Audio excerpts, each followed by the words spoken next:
Hi, people of the internet. I am Nicole, aka Book Loving Fool, also known as Tony's Girl until I can get my channel changed. I am doing Epic Reads Book Tag because I thought that would be fun. So here we go. Question number 1.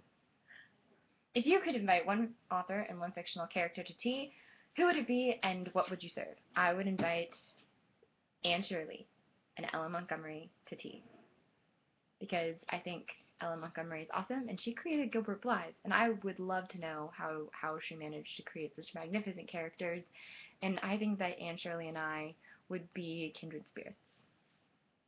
And I obviously would serve raspberry cordial. Is there any other option?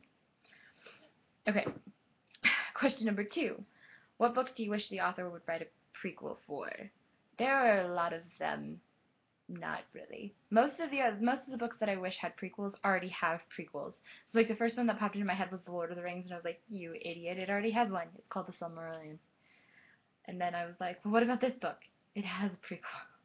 So the two that I pick are Sarah Addison Allen. Any of her books I would like for her to write prequels for, to like begin the stories, because a lot of times she plops you into the middle of this magic and you're like, where did it all come from?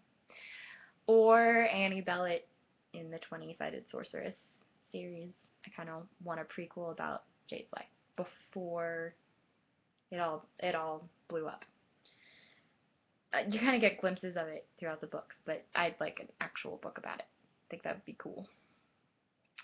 Question number 3. Which two characters not from the same book do you think would make a good couple? This is really hard for me because I feel like there aren't a whole lot of them that would make really good couples. But I decided that Henry Tilney, should he ever leave Northanger Abbey in a Air Fair universe, would really, really fall in love with Anne Shirley.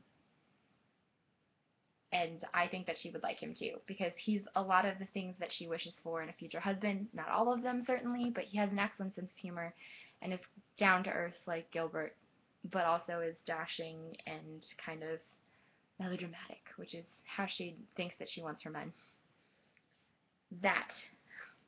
Question number 4. If you ran into your favorite author on the subway and could only say one sentence, what would you say?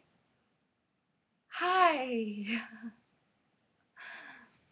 I've met 2 authors in my life, and that has been my reaction. So I assume that that's exactly what I would say if I ran into somebody on the subway. Question number 5. What book made you a reader and why? My parents read to me when I was a kid, so the Chronicles of Narnia and Lord of the Rings were read to me when I was like 7. So those books made me like into a more avid reader than perhaps I would have already been, but I was really little when I started learning how to read, and I picked up everything that I could get my hands on. So my books that I pick are Frog and Toad Are Friends, which is the only Frog and Toad book that I own at the moment, and Nate the Great series. I remember just devouring those books the way that Nate the Great devours pancakes when he's solving cases. Question number 6. Your bookshelf caught on fire. What book do you save? I get a fire extinguisher, and I put out the fire, because I refuse to allow my precious books to burn. You might notice on my shelf, I plan on doing a bookshelf tour at some point in time, but you might notice on my shelf that there are a lot of old books, and that is because I collect them, sort of. I find books that I really love, like Tennyson's poems, which are over here. Like this one has really beautiful illustrations, and I buy them, and I don't want any of them to burn. I couldn't pick just one book, is what I'm saying, because a lot of them are very valuable. So, all of them. And question number 7.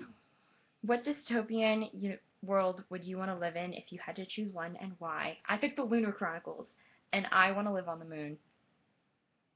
I know the Lunars are supposedly bad. I haven't read Crust yet because I'm waiting. I'm kind of pacing myself through the series before, because I want to be able to read the 4th one right when it comes out. But I would want to live on the moon so badly. I think that would be totally awesome. Be like, yeah, I live on the moon. What? Anyway. And then question number 8. What is your most epic read of all time? probably The Lord of the Rings or Persuasion. Those don't really sound. The Lord of the Rings definitely sounds epic. People have seen the movies and like, yeah. If you've read them, you know they're a little slow going, and you're like, oh, that's your most epic read. The Persuasion people are like, that doesn't sound epic, but that's like one of my favorite novels ever. Um, if you're talking about a literal epic, Beowulf. This copy is fantastic. Seamus Heaney. I'm pretty sure that's how you say his last name. It's a it's a bilingual edition, so on one side there's Old English and on the other side is the translation. It's pretty dang awesome. But if you're talking about contemporary fiction, I pick The Air Affair. See, I've got I've got like 6 picks. My most epic read. This is a stupid question. The Air Affair and The Guernsey Literary and Potato Peel Pie Society are books that kind of changed the way that I thought about the world. And if you like books, please just go read this. There are lots of sequels. Sorry, I don't know which way to turn the book. There are lots of like sequels and prequels to this actually, but this one is so good. It's so good, and if you like reading, you will fall in love with it. So read The Air Affair by Jasper Fforde. That's 2 F's and an E at the end. Forde. F-F-O-R-D-E. Find it and read it. Alright, it says that I'm supposed to tag people.